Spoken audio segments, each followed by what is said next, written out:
Hey everyone, Mr. Feather here. I'm going to demonstrate how to paint an apple in watercolor. You can apply this technique, however, to any solid colored simple fruit like an orange, a banana, a pear, but it's good to start with a simple object like that so that we can learn the basics.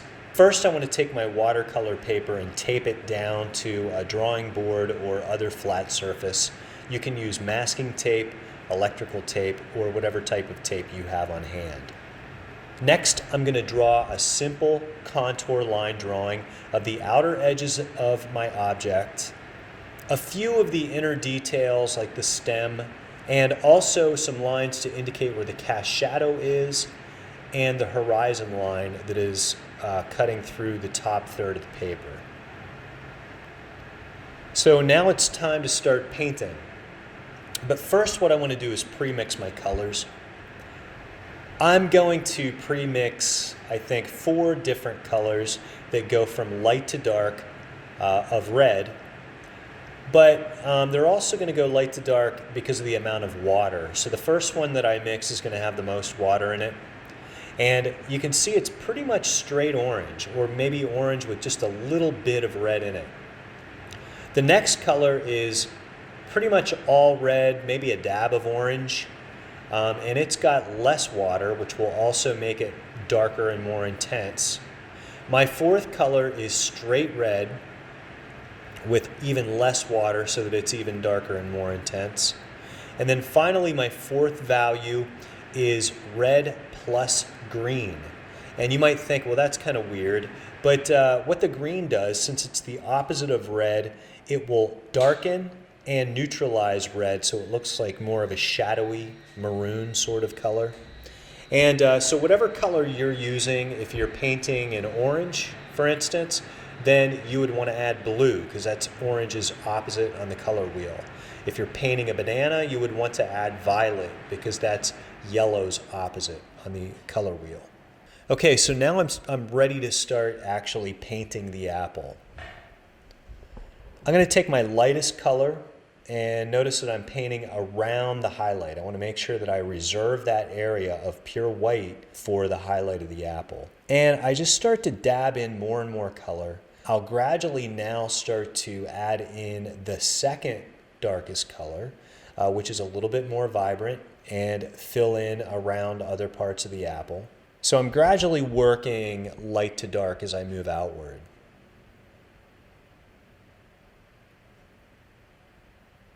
And then I get my third color, which is the most intense red that I have. Notice that I leave a space, though, for that area of reflected light.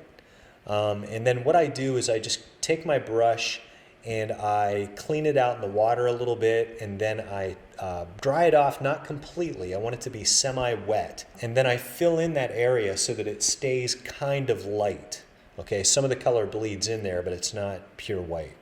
And then I'm going to take my darkest color and fill in sort of in the center of the apple where I see the core of the shadow or the darkest areas. And on the lower right edge, it's pretty dark, so I add it in there as well. And if it's not dark enough, it wasn't quite when I looked at it here, so I added a little bit more. I also use a lift-out technique up there near the stem because some of that dark color is bleeding in there where I don't want it.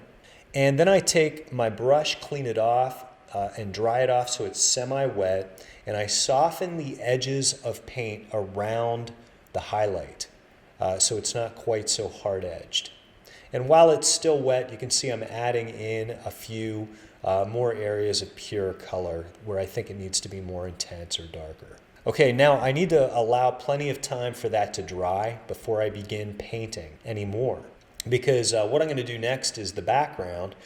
So I want it to completely dry so that those colors don't bleed together and create soft edges or watery marks where I actually want it to be nice and hard edged. First, I'm going to clean off my paint tray really well. You can just use a paper towel or any kind of sponge that you have on hand. Now my background is the tabletop and then the area behind it. So for the tabletop, I'm going to mix, it's mostly yellow with maybe just a little bit of orange in it, but I'm going to mix light to dark of this kind of muted yellow color. So my first color is my lightest color. I just use yellow and add a little bit of orange to it and water.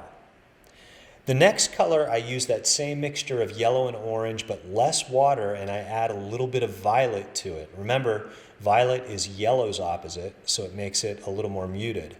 Finally, for the darkest, I use yellow, orange, and violet with a little more violet this time and less water.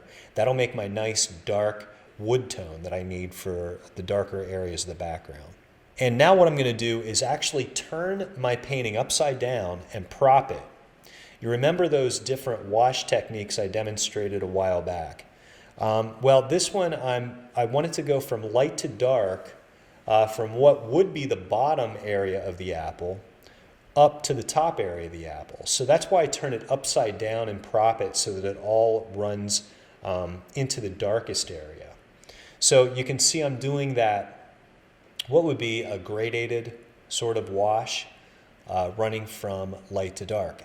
And I want to make sure that I have enough paint mixed to do the job. I ended up having to mix a little bit more paint very quickly because I don't want it to dry. But notice I'm also being very careful right around the edges of the apple.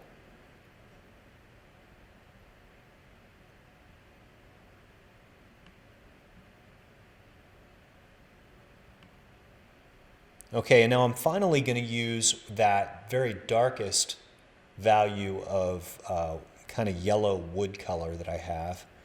And you're going to notice something here. As I go up to the horizon line, I'm actually going to get my paintbrush a little bit wet, semi-wet, and I'm going to soften that edge. And in fact, I'm going to complete it clear down to what will be the top of my painting. And here's why, because I'm going to go over that background with a darker color. But I need to allow that paint a chance to dry before I do that. I think I let that sit about 15 minutes, and it's dry now, so now I can complete the background. Now, for the very darkest area of the background, what I'm going to do is use a combination of blue, because it does look kind of bluish and cool back there, and I'm using brown in with the blue, and the brown kind of mutes it. It makes a nice kind of dark, cool gray tone. And now what I'm going to do is start on that horizon line and work my way downward. And I still have my painting propped up right now. And again, I'm being very careful as I go around the edges of the apple. And I want to make sure that I have enough paint mixed to complete it.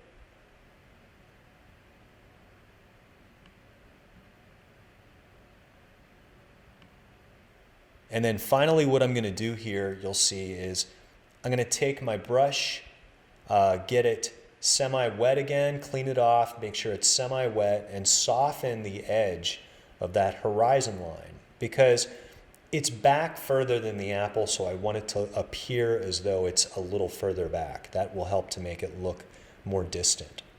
Okay, now I need to allow time for the paint to dry again, probably another 15-20 minutes.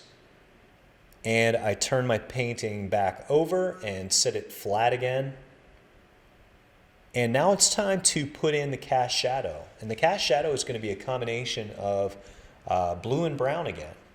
The same sort of combo I used for the background, because I want it to look kind of cool. And I mix 3 different values.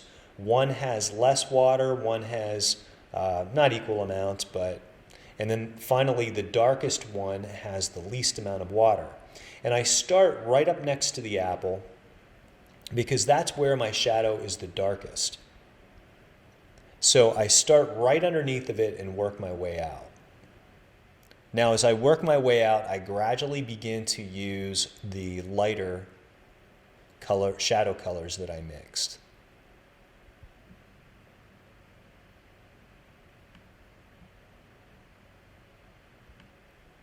And then finally, as I get out to the very edge of the cast shadow, I use my lightest color. And then again, what I'm going to do is clean my brush off, get it semi-wet, and notice that I'm going to soften the very outer edges of that cast shadow. Okay, and that helps to make it look like the light or the shadow is more diffused right there. Now I want to allow that a chance to dry. I'm going to clean my tray out really well.